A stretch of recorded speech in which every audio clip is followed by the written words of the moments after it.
It's cold. It's cold in here. Yeah, it's cold in here. All right. No, you see Turns up, yeah. Okay. we want to sandwich. Ooh, this is scary, man. Do you guys have? Can I get a bottle of non-cold water? Okay. Cold water, please. None. A bottle of non-cold water. Well, yes. Okay. Just room temperature. That's what I'm looking for. I say you guys also broadcast in Abuja. Yes, we do. And Omoyele as well. Huh? And Omoyele. Okay. Yes, we do Fantastic. our network news. Okay. Okay. Well, let me respond to someone quickly. All right, that is Talk and Do. Banky W2 Baba TV Dakolo and YG. And of course, it is not just about talking, it's also about making sure that you do. We already told you that today we're going to be having a guest live in the studio, that we're going to be having presidential candidates for the AAC African Action Congress, talking about Omoyele Sowore. A recent interview. Let's start with that. And I said, let me ask this question: is Peter Obi's rising profile an obstacle to Sowore's presidential ambition? No, I answered this question too many times already. Yes.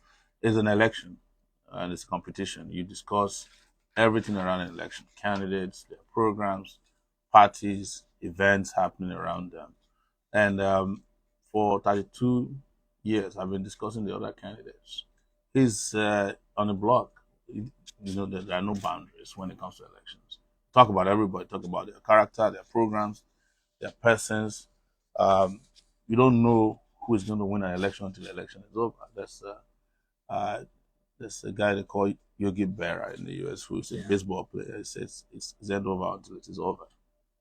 So talking about election in 2023, yes, you know, I for person believe that they said you have to be strong in your grassroots. yes. You know, they have to do it very well. Now, my question to you is, why the presidency? Because You're asking me why I'm contesting for presidency? There are a lot of. I'm qualified, even overqualified. I'm more qualified than what are your proof? The proof that I'm qualified? Yeah. I'm by age, I'm qualified. By character, I'm qualified. By experience, I'm qualified. By exposure, I'm qualified. In fact, better qualified than most of the candidates that are running. The only thing that I may not have been qualified, that most people consider is that I'm not a thief. I'm not stealing public money. But have you done grassroots politics before now? Absolutely. Do you want to mention? I started in this country as a student union. Yes, leader. that we yes. know that so, one's popular. And that was from your constituency. Yes. You mean having been in position of no, not position. Electoral politics. Does it maybe you opened one of the biggest online platforms for news, which was great. That's something that a lot that's of us, grassroots. Yes, too. that's grassroots. Yeah. Yes, but for your people, have you done anything? Which people? Your people from where you're from. No, I mean, I want you to be specific because I've never been like a local provincial person. Yeah. I'm a global citizen, and when you say my people, everybody is my people. All Africans are my people.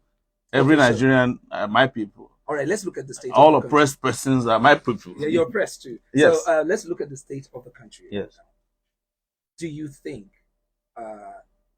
because there was a video of you that came out and people were saying you were jubilating, which of course I understood your point. But now, do you think that the country has done well from 2015? Definitely not. That's why I called for a revolution in 2019. I want the country to end the misery that we call government or governance in this country. How can I think that we did well? Why did I go to spend 4 months in jail in 2019, restricted to Abuja for 3 years after that? My brother was shot and killed. I was shot myself in Abuja. How did that case go? Which case? The one where you got shot and you even took nothing happened. The police officer was not even queried. I wrote a petition to them. I know nothing would come out of it. They wanted to kill me. So, and they don't hide it. They don't hide it in Abuja. When they stopped using police, they started bringing thugs with dagger. All these things were captured until they broke my car. There's nothing they haven't done to me. You answered a question and said they gave you 30-something thousand. That INEC gave you 30-something. Allocated 30-something thousand votes to you. Last election.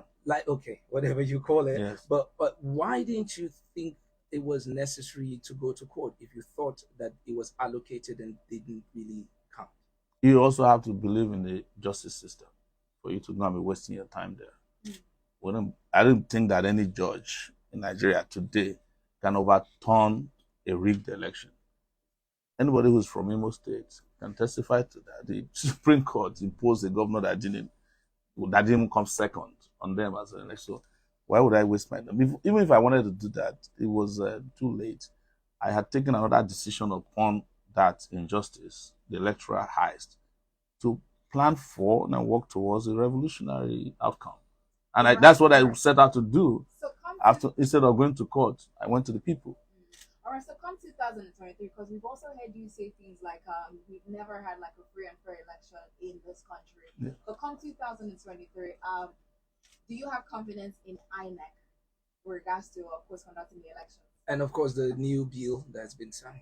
No, why I keep fighting, since my university was because I've never had confidence in, government institutions in Nigeria. I've never had confidence in police, and INEC is not different. I've never had confidence in the justice system. But I think you cannot even sometimes educate people without testing some of these contradictions. So that sometimes people's eyes open to these contradictions because you go in there and challenge it. And you could also, we could be lucky that if they see that we're stronger, we're mobilized to the barricades, and we really want more free and fair election, people come out on election day, we can force their hand to allow free and fair election. It's possible. That is why I do what I do. I don't give up. In terms of Nigeria, I will confess openly that I'm a pessimist. I hope for, I expect the best and hope for, I hope for the worst and expect the best.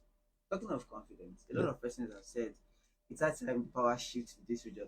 We have Obasanjo for 8 years. We had Yar'Adua for 2.5 years. Then we had Jonathan for 6 years. Mm-hmm. Now we have the president running for 8 years now. Yes. And, PDP, we have a northern candidate already. We have a southern. So some people have said the power should shift to this extent. It should shift here. What's your take on that? Why do you think the power should shift? No, I believe that power should shift to the people. Who are the people? The people who should enjoy, the dividends of democracy. There is no part of the Nigerian constitution that says that power must be shifting on a geographical basis. The most important thing is to have a qualitative argument about leadership. All these people you have mentioned, Obasanjo was president of Nigeria for 8 years. He couldn't construct a road from Lagos to his farm in Ota. You understand? Jonathan was president of Nigeria for 6 years. What did Niger Delta people get? They are the most vilified people now. They call them oil thieves. You understand? Because he didn't build any schools. They didn't even complete the East-West Highway. That he met in there. They did nothing. So people should stop voting for people based on where they come from. It should be based on what they have to offer. And if you look at me and the kind of life I've lived, it doesn't have any ethnic coloration to it. If there's an injustice against someone from the South, if it's against Shiites, I jump on the case. If it's against students, youth, I jump on the case. You should vote for the guy who cares about you, not the guy who is from your neighborhood, because these other persons have truly shown that they don't care about their people. I am one of the few candidates that has never been a governor before. The 4 other guys that are on the front lines or that are frequently mentioned had nothing to offer. The guy who was in Kano, Amajiri, 20 million schools out of school. How do you vote for those people to go and, on a rotational basis? The person who is there today is from the north. Even his home state, Katsina, you can't go there. His own people, are they benefiting from the rotation of power that went to wherever he came from? Let's not reduce, the question of governance to these rudiments of manipulation by politicians, because very soon they'll come and say it should be the turn of the Christians, it should be the turn of the Muslims. We're also fighting that war. So when it's going to be the turn of the non-Christians and the non-Muslims, it's just very petty argument about why Haruna Magashi. Why did you pick him as your vice? Before he answers that question, so we have a call out on the board. Hello, good morning.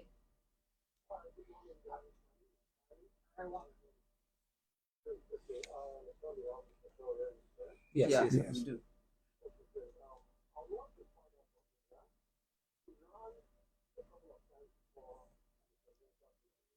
Only once. Just once. 2019. 2019. Yeah.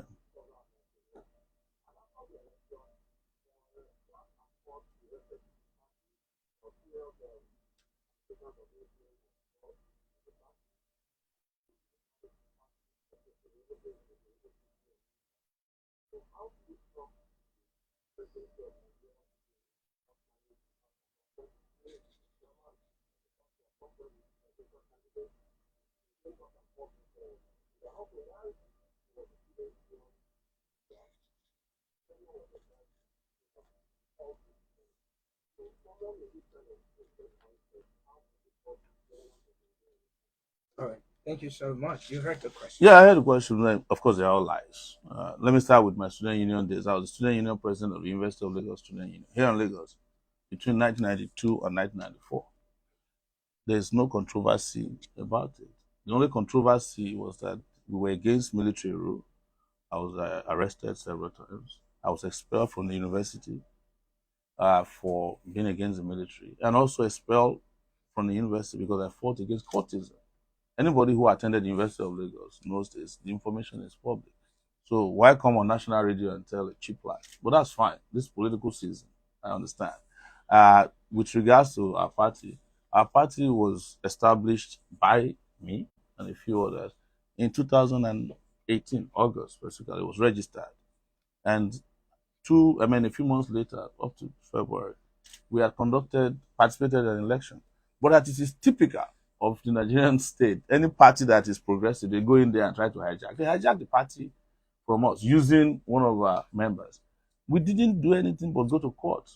We went to court and the appeal court ruled that they were wrong to have recognized him. The reason was that the party was used in Rivers State to try to unseat Wike by Amechi and the rest of them. And we rejected it. We said, no, this candidate, we were not part of this. It's on record. So Wike went and bribed this guy so that he would support him in the tribunal. The word bribe. Yes, of course. And you're sure that of course, I'm a journalist. I caught Wike on phone before bribing INEC officials. The INEC officials went to jail. It's on record. It's on YouTube. I don't remember the exact year, but we caught him on tape. He was phoning INEC. He said if they don't deliver the election to him, he'll kill them. They were arrested and tried. So everybody knows Wike as the chief bribery officer of Nigeria. But so very strong it is. He's a lawyer. Okay. He can sue me. I'm saying it. And I'm a public figure. And I can present this in court that this is your voice. You were bribing INEC officials. You see, part of our problem in Nigeria is institutional memory don't exist. We just don't remember things if they last more than 2 days, sometimes 2 hours. Otherwise, we won't be in this problem. And the fact that we don't teach history in our schools is the reason why Nigerians are celebrating the Queen, who died yesterday. And they forgot that 5 million Biafrans were killed by her act alone during the Civil War. We don't remember anything. And when you don't remember anything, it's easy for you to perish. So I go back to the party issue that he raised. Yes. They hijacked the party. We won the election on June 2nd. A court of appeal.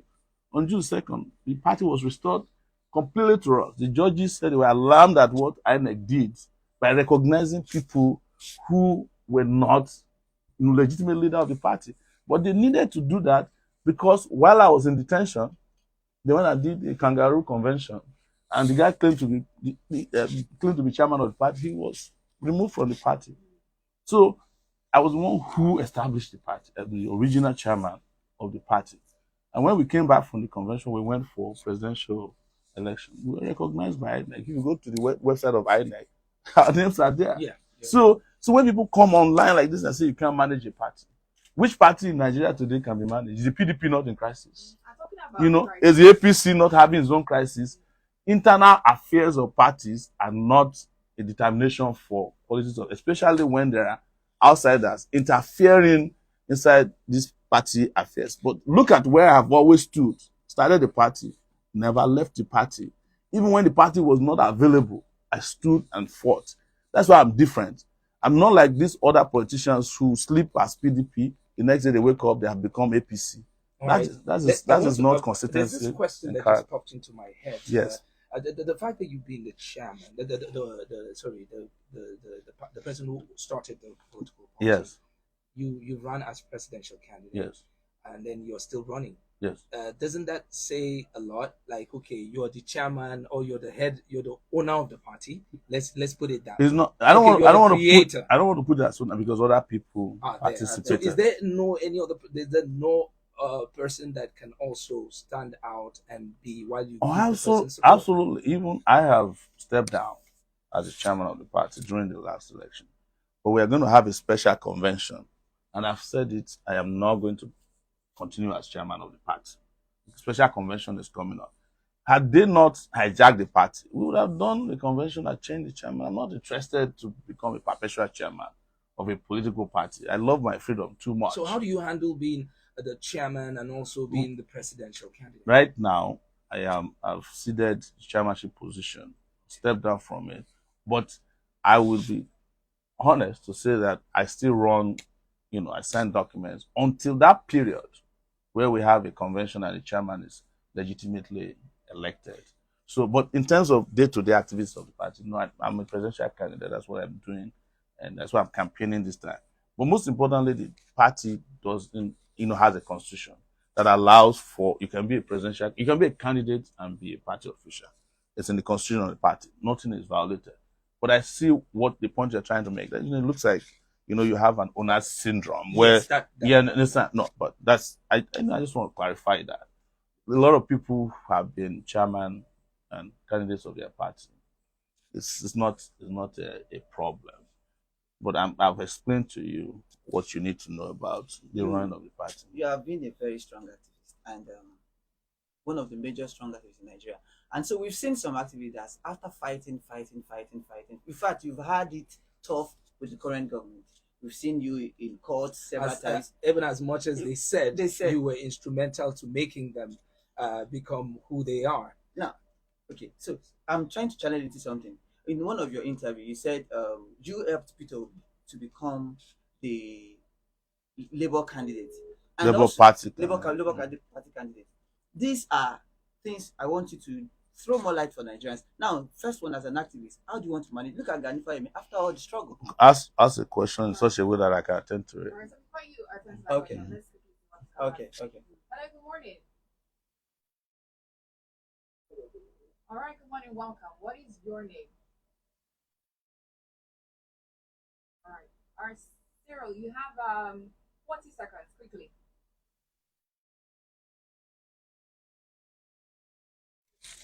Yes, sure. Good morning. Go ahead. I think.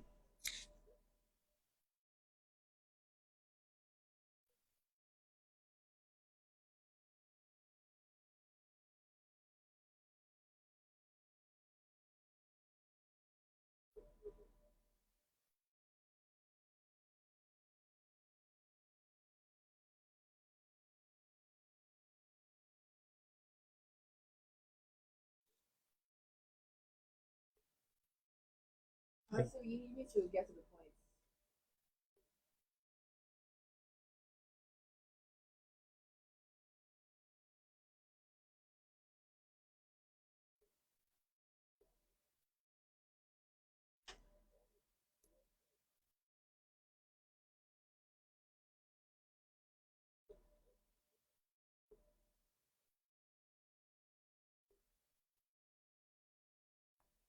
Okay. All right. Thank Thank you. you very much, sir. That is the same question that OK James also has here on Twitter, where he's saying that you do not have a single experience with regards to governance and you want to become president. Well, what is experience? Is public service. I've been in public service, but not government, for 32 years, 3 decades. What was the most important thing in the 90s for Nigerians? The struggle for democracy. I participated in it. I went out there, spoke, marched. I got into trouble, got into prison. And Nigeria had democracy in 1999. Experience, what other experience do you need apart from the experience that I don't have that I'd like to talk about? I don't have experience in stealing, killing people, kidnapping, connivance and conspiracy against the Nigerian people. if the experience they are talking about were to be helpful to Nigeria, then the former presidents under military rule who ran for office as democratic president would have turned Nigeria around. We will be like the UAE now. But the experience is not, it's the inverse kind of experience people are talking. When countries need great leaders, they go and look for people with character. That was how Mandela came from detention, jail. 28 years after he was in jail, they brought him out to lead the first democratic experience in South Africa. Obama, that all of you talk about a lot today, started first as a community organizer. You understand? So there's no reason we keep talking about experience when you have seen what experience has done to your country, has turned it into a sham and a disgrace. Okay. Hi, good morning. Good morning. Go ahead. All right. Quickly. All right.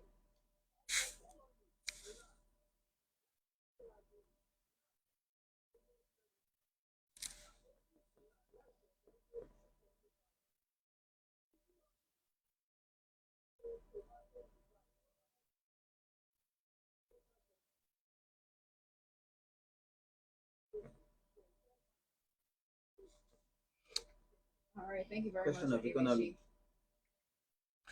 Yes, what our economy is lacking is proper management, transparent, honest management. Because there are two components to it. There's the issue of macroeconomic policy that is being shortchanged. One of the most important policy in the macroeconomic sector is how you control your currency. Today, the Nigerian naira has 3 different exchange rates. That's a scam. You don't need 3 exchange. You know what our macroeconomic managers are doing is just flipping dollar. And if you don't get rid of those, you are wasting your time. Where does Then the most central important, bank? Where does the central bank come in this? the macroeconomic side of things, and that's why first thing I would do as president of Nigeria is to turn around the Central Bank of Nigeria, put people who are competent, who understand the political economy that we want to operate in, which is to invest in our people. And then the other good things that must happen before you can control and have a good economy is you must invest in your people. You cannot have great economy when you close down universities for 7 months a year, because the people who are going to run the economy in the future are out of school. You can't have economy when you don't have power, you don't have security. You must invest in all these sectors. And the investments must be in Nigeria, not outside of Nigeria. Okay. Hi, good morning. Hello, good morning. All right, welcome, Womina. Go ahead.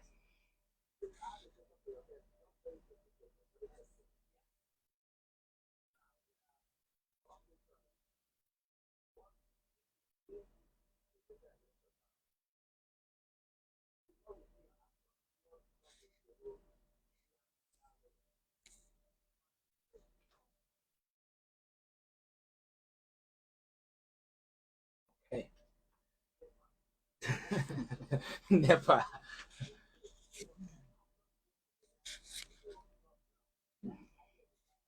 Yeah. You have a cocktail. Let's just take it one Yes, after let's the other, take and it, very yes. quickly too. All right. Um, Womina, you thank know, Nnamdi Kanu, Sunday Igboho, they are products of the system, injustices. They are fighting to say, look, we are tired of this Nigeria, we want out of Nigeria. You cannot solve the problem by putting them in jail. You are just wasting your time. Even if you kill Kanu today, another Kanu, or probably more solid Kanu, will come out. But look at it. Just the excitement that the election might produce some kind of justice is getting people to even step away from those fringe positions. I will free Kanu, he's my friend. The first thing I will do in office, I free him, I apologize to him, rehabilitate. You apologize to him? I will apologize to him. Yes. You don't think some of the things that he did before? If he did anything by now, they would have been able to prosecute it. They would have presented it in the public. I know how government operates. They lied against me that I collected $100 million Yes, from yes. Dubai. I've never been to Dubai before. Never stepped on the soil of Dubai. I only had twice, transited through Dubai to Australia and Kenya. When they collected my passport, they saw that I've never been to Dubai. They went and removed the charges of money laundering. They never said it to the public. So government has a way of lying about people. Like the guy they arrested now yesterday from Egypt. You only hear their own side of the story. You have not heard this. When you hear his own side of the story now, you'll be shocked that he didn't do any of those things. Oh, we found some military hardware in his house. Why do you allow him to travel to Egypt? But before If his house before has, you run before you release them, yes, would you want to have a conversation? Maybe you I will. court Absolutely. I instead of want to have a conversation with them. I want to sit down with them. What do you want? How can we resolve this problem? You understand? That is very important. You see, in countries around the world, any act of banditry, terrorism that lasted for 3 years needs more than one approach to solution. Even some of these terrorists, we need to talk to them, hear them out. Why are you doing this? You know, that doesn't mean that we will not secure our country. We will still go ahead and militarily secure the country, get police to go after people. Because it's the failure of security that has caused this problem. Mostly economic and social security. Most of the guys who are bandits today are the people we didn't send to school when it was good to send them to school. If you close university for 7 months now, you are already preparing another banditry and terrorism crisis for the future. Because when students don't graduate, they will find a way to survive. The 20 million kids that are out of school, those are potential terrorists in the future. It doesn't mean that if people go to school, they cannot become terrorists, because those who are managing our economy, they are economic terrorists too. And they are bleeding the country more than Boko Haram. So what do you intend to do with education? Seeing that massive investment. In fact, there has to be a declaration of a state of emergency in the education sector as soon as we are sworn in. Then invest heavily in it. Part of why the state of emergency is needed is to have that ability to invest in education, investigate what's happening there. By 4 years in office, we must be able to reduce the number of out-of-school children. Like I've always said, and the way to break it down, it will be a crime for a parent not to send their child to school. It will be, they are also right to go to court to seek economic relief if the government refuses to provide schools for their children. And I am not interested in universal basic education of using slates anymore. We have to be able to prepare our kids to be able to cope with the rest of the world. Okay, so these things are said, yes, until you get into the seat of power, yeah, and you look at how much Nigeria is owing. I'm sure you've heard that story back to back, and how much we're making as a country. Mm-hmm. It's easy to say, okay, we will do this, we will do this. When you get there and you see the results, how do you deal with this? You see, everybody that has come to Nigeria in my lifetime, 7 presidents I've seen, always said that Nigeria was broke. But when they leave office, they become rich. So how do you become rich from a broke system? Because most of them always break the banks of Nigeria. The money that we need to take care of our needs on a yearly basis, they are budgeted for. If the accountant general steals 150 billion from the budget, you have already dislocated the budget. So these monies are there. I am not saying that we have all the money we need to turn Nigeria into Eldorado overnight. But look at countries that are surviving or that are doing so well. It is when the leaders decide to make the sacrifice and they bring in competent hands, they hire good people, they stop stealing and bleeding their country. The countries work.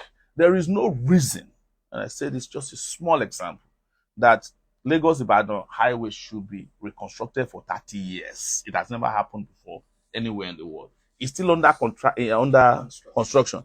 I met Lagos-Ibadan Express Highway reconstruction in 1987 when I first came to Lagos. This is 2022. It's still under reconstruction. We have paid for that road probably 40 different times, budgeted for. But what is happening? They just steal the money. They even damage the road so that they can get more money. When you have such selfish, wicked, incompetent, soulless leaders, you will always be broke. When all your economic agenda is to take care of the greedy, I've never seen a greedy man who is ever satisfied. You know, never. You can't satisfy them. So the hot topic on the coffee gang, of course, we've extended it to about 10:30. So if you have any question for the presidential candidate for the AAC, talking about the African Action Congress, remember you can call on 081 800 89933 or 081 824 26591. You can also send a WhatsApp message to 081 800 89933 or tweet us at @HotFM_Lagos. So, all right. So I asked this question. The North, politics is a question of numbers. Yes. And the North has got 2 strong people who are, they're going to brush themselves up. And I was expecting you coming, maybe getting someone from the north who is also very strong. And you seem to have found, according to what you say. Yes. But do you think Haruna Magashi is somebody who can, go head to head with people like Atiku and people like Kwankwaso? What is interesting about the North is that the South don't understand the North completely. Northerners have always looked for people of integrity. That is why it was easy for Buhari to scam them. They call him Megaskia. Megaskia, yeah. Yes. And that's how he got his 12 million votes in every election season. Until they found out that he's Manafiki, Banza. And we're going to say we didn't ask him to say. All right. I'm saying it. I put it on my Facebook. That's for the poor. And he works in the city of Kano. Kano has an interesting history of going with underdogs. That was how Aminu Kano became a popular politician in Kano. And this is what Mogashi has been doing. Yes, we have money bags, but we are not doing an election for money. We are doing an election for freedom of the people. And Mogashi's been doing that. It would interest you. We shouldn't hide this because known. He's a lawyer to the Shiites. He's one of the lawyers to ex-Zakizaki. So he's very popular also in those circles. But I'm just saying that it's important that we don't restrict our options because of money. Because it is money bags that took us to the bag that we're in now. And they tied it up. So for your political party, the vice is also I wouldn't want to call him this, but probably the world will look at because he's the lawyer for the Shiites. Yeah. You know how some people also view the Shiites and El Zakzaki. Yeah. Would you say that two controversial people because you? Well, he's not controversial. Okay. I don't think that anybody in the North hates Shiites. No, not hate. Yeah. Because there are 10 million Shiites in the North. Unfortunately, they don't used to vote. If Shiites vote in Nigeria, they will be determining election results in the North a lot. But I heard that they have now also set up their own political commission because they have also discovered that elections or non-participation elections have consequences. If they were a political force as much as they're, a social or religious force, probably they wouldn't have taken them for granted the way they did. That led to the killing of several of them in that unfortunate massacre that happened in Zaria. So, but there's no controversy there. He's a lawyer. He fights for human rights. Just the same way Femi Falana is also a lawyer of the Shiites. Just the same way I sympathize and work with the Shiites. I have sympathy for the rights of self-determination groups. Sunday Igboho, Nnamdi Kanu. I have serious support for young people. I participated in NSAS, which happened not too far from here. And so these are elements in society that society cannot ignore. And anybody who is fighting for these persons are persons who are willing to make the kind of sacrifices we need in government. Because he could have opted to be a government lawyer and be making money. There are Shiites who are police officers, soldiers. The Minister of Education is a Shiite, and I'm Adamo. I don't know his kind of Shiite. Right. Now, I have this question. Yes. You have do you think sometimes your words come across like threats? Like No. you made a statement that when I come in, I'm going to abolish NBC. Now, people who have parents who work there, do you think they would love to vote for you, looking at some of these circumstances as well? If you have parents who are working at NBC, I don't think you'll be proud of them. Because the NBC is standing in the way of freedom of speech. I went to Ghana, Accra, one day. There are 14 radio stations in Accra alone. And they speak in different languages. Yes, Twi, yeah. One day, a taxi driver forgot to collect, fares from me because he was phoning and he told me, I said, why are you all interested in radio? You don't even call it. He said, it was the amount of voices that are on radio are able to express themselves that didn't allow Ghana to go into election crisis in 1 year. because they could speak out their minds. He said otherwise we would have been like Kenya, where there was a crisis that led to people even being sent to the International Criminal Court because of election violence. Nigeria has 200 million people. We don't even have radio stations enough to cover 10 million of them. And you are there telling people, oh, you can't say this, you can't say that. The saddest part about the NBC is that the people who are writing you letters are threatening you and who are curtailing your rights to freedom of speech themselves don't understand radio. They don't understand freedom of speech. They don't understand the media. You don't think some people take advantage of it? Like, I'll give you an example. What happened in Rwanda? Yeah. It started from the radio. You don't think the NBC is trying to protect these kind of... I stayed in the Southeast. I worked in the Southeast for 10 years. And when the IPOB situation came, some people took advantage of it and it cost them something as well. But don't you think that sometimes not maybe keeping a balance will cause us a problem? You see, let me explain to you. There were over 10 African countries that went into war in the 90s. All of them had one radio station and TV station controlled by the government. Because there's no avenue for expression. People have pent-up anger, they can't express it. Even the Rwanda case you're talking about, it's the Interrailway. It's the government radio station that started the war. Yes. You understand? It's, the NTA has been lying to us, false news, since God knows what. And you don't accuse them of false news. I told Lai Mohammed at a conference one day at National, no, he wasn't there, some government officials, that when you come out on NTA and say that the economy is doing well, you are dissipating false news. Because what is on the street is contrary to that. And they couldn't defend it. That was how we were able to solve the problem of the bill they were going to make at that time that never saw the light of the day. And of course, they capitalized on answers to go after social media. The other part is that you are regulating few radio stations. When are you going to start regulating Facebook? As I'm talking to you now, we are broadcasting through Facebook. There are probably, I've counted over 1,000 radio stations on Facebook run by Nigerians. Some of them have more listeners than most of you who are conventional radio stations. What are you going to do about them? And some of them are in their basements in America, UK. That's how they propagated IPOB. When they said they shut down IPOB transmitters, they went online. So you have to just ensure that you are living with the times. But the other good news about it is that the multiplicity of these outlets are also helpful in regulating it. It's self-regulating. I was in media for, since 2006, I started Sowore, but I had the Sowore FM radio at the point. I had all kinds of media platforms, all fused together. And I discovered that the place we get the most regulation from are the commentators. If you lie, they will say you lie. Some will unfollow you. Sometimes they'll campaign against you. Those ones regulate you more than NBC. Are you getting my point? So it's for people who are our leaders to understand that so many of them are living in the past. And this is why we always call for digital leadership in the country. Because our leaders, we are in a digital race and our leaders are in the analog times.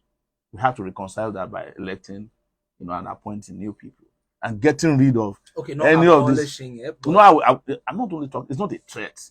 I will abolish the NBC. It's not necessary anymore. I've also spoken about getting rid of one of the arms of the National Assembly. We don't need a bicameral. This conversation. Yes. Yes.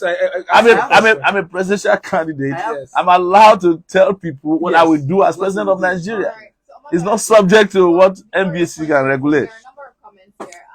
Biggie from Obanikoro says, "Good morning, great people. My name is Biggie. Thank you for bringing my newly adopted mentor, leader, and my president to your show. I've just had my haircut and I told them to name the style Showtime. Everywhere I go, That's my style. That's my haircut style." Another message, Osam Mokor from Idinu says, "If not anything, sir, please do this one thing when you win, because I know that you will.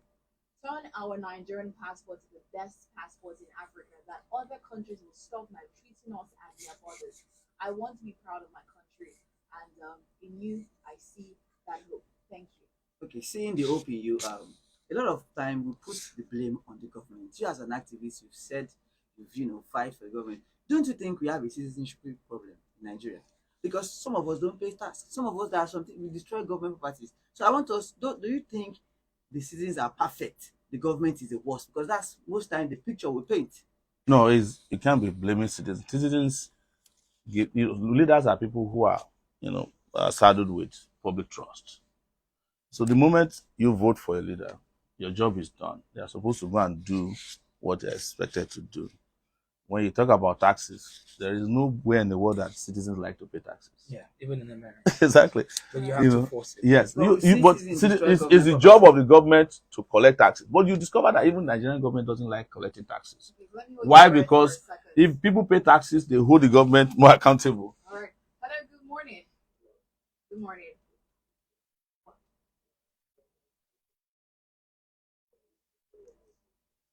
Okay.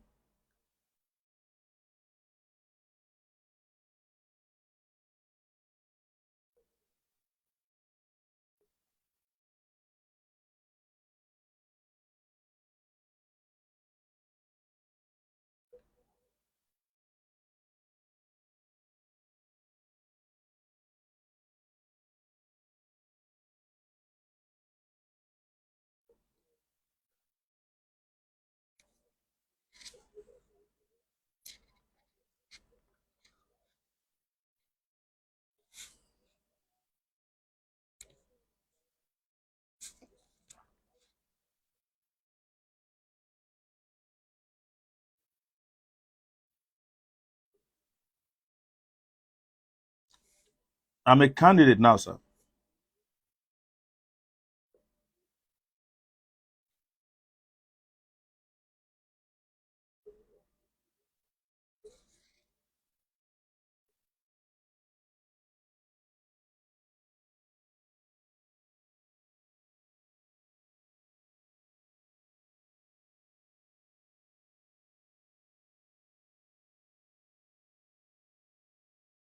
All right.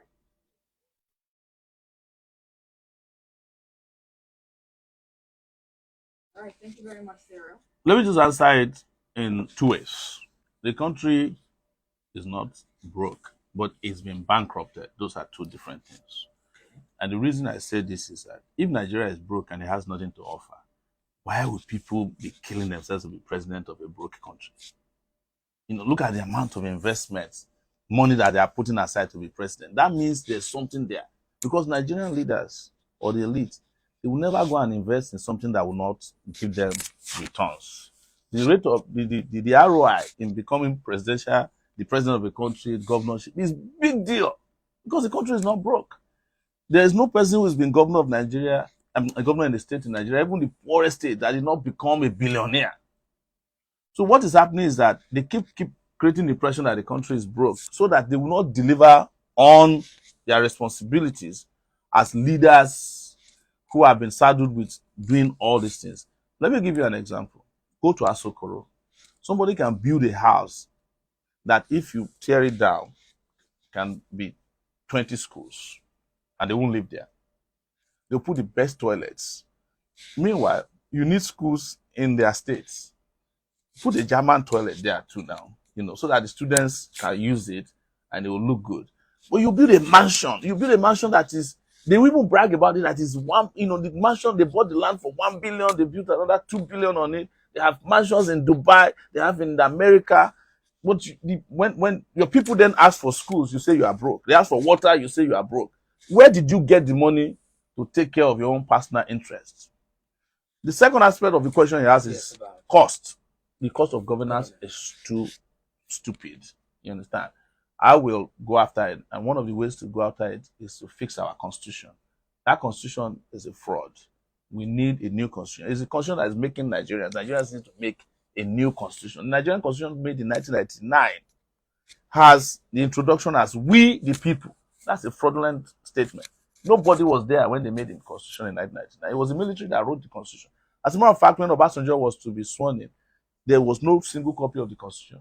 Sowore, who was his minister of information, said they had to go and print a copy, rush to the swearing-in ground. And what I would do as an executive is to make sure that we maintain a unique and collecting, and most of these House of Reps members, National Assembly, they are contractors. When they say they are doing oversight, it's extortion. So we need to get rid of all these drain pipes, reduce number of ministries that have no value, and ensure that the NNPC becomes accountable to the Nigerian people, where transparently we know how many barrels of oil we sell on a daily basis, where it is going, and reduce their overhead costs. The NNPC is a country within a country. You have to merge it with Nigeria. The NNPC has seceded from Nigeria since the 70s. So if you are fighting against Biafra secession and you also have to fight against the secession of the NNPC. It has become a country on its own that has seceded, and they didn't even fire a shot before they seceded. Final question that I have for you today is: usually when you fight corruption, corruption fights you back. Because most of the time the people are not ready for the change because some people benefit from it. Recently, someone tweeted and said, Nigerians, when corruption suits them, they call it favor, God's favor. How do you deal with these people with this mindset as well of Nigerians waiting for God to bless them through government? You see, largely, Nigerians are not different from citizens around the world. There's a pipeline for supporting your citizens. If you're not available, citizens will look for a way to take care of themselves. That's why Nigerians are prolific, as brilliant people that we are, because you can't cage a Nigerian in seeking for means of enrichment. But you ask yourself, why is it that the Nigerian, when they leave the shores of Nigeria, they are doing well? Those people who they say jackpot to Canada, they're already sending pictures back from the space. We are doing well. See how things are. And some of them were bankers before they left here. They couldn't even afford to live the kind of life they are living as people washing plates in Canada. Now, that should not be the case. People are constricted in this space. They are denied of their fundamental economic rights. They are bound to want to look for ways of means of survival. So that's because it turned the country into a jungle. It became an animal farm. There's inequality, and that inequality has created desperation. When we restore economic and social benefits to the people, you are going to see that there will be less of those. And of course, if other areas are functioning. Because you tell me honestly, if I work for 45 years and I'm at 60 and you don't pay my pension, what do you think I will do? I will have to figure out a way to cut corners so that I can at least live a bit comfortably. If I'm young and I'm in the university and you close my university for 6 months, I'm going to have to need to be doing something. So if a friend of mine tells me that there is a software that I can use to scam white people, well, I may not say that I'm doing that, but just to survive.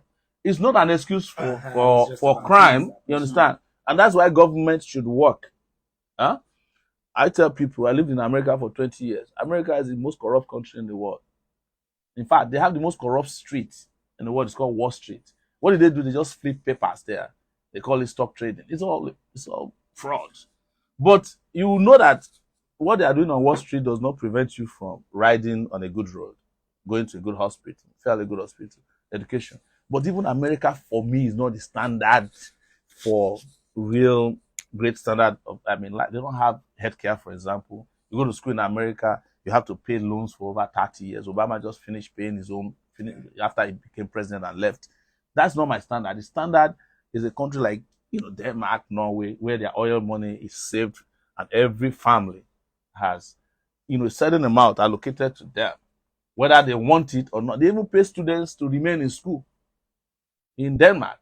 So that is where we should be, because we have had all this money stashed up in the hands of people. It's time for the people to use their money. I want to answer that last question about. All right, so we're running out of time already. So all right. I guess we do that real quick. Yes. All right. That Nigerians, it is up to you to decide whether you want to be in bondage or not. If you decide that this is how you want to keep treading your life, the path is set for you. They are happy that you vote for one of them again. But you can actually make that change this time around by voting for someone that is not expected to win. Because already they have done their calculations. They've done elimination series. This ones cannot win. It's we that will win. And if we don't win, we have a leg in the race somewhere. That's a conversation for another political decision, discussion in the future. Thank you for bringing me. All right, thank you very much. Thank you very much, Mr. Omoyele. Sowore. Thank you very much for coming through. We truly appreciate that. But yeah, that's it pretty much. Yes, that's it this morning. Thank you so much, and hopefully next time when we invite you, come on time, so we don't have to tip into another person's time, according to your words. So we up next is time with Okwe. All right, of course, the Lamalam is coming through very soon. I'm just next right now. Do make sure you stick around for that. Leaving you with this one. This is Somebody with Rebecca. Wow, thank you so much, sir. What's the Jude? Okay, that one from Plateau State. I should get your number, please. Yes. And yours.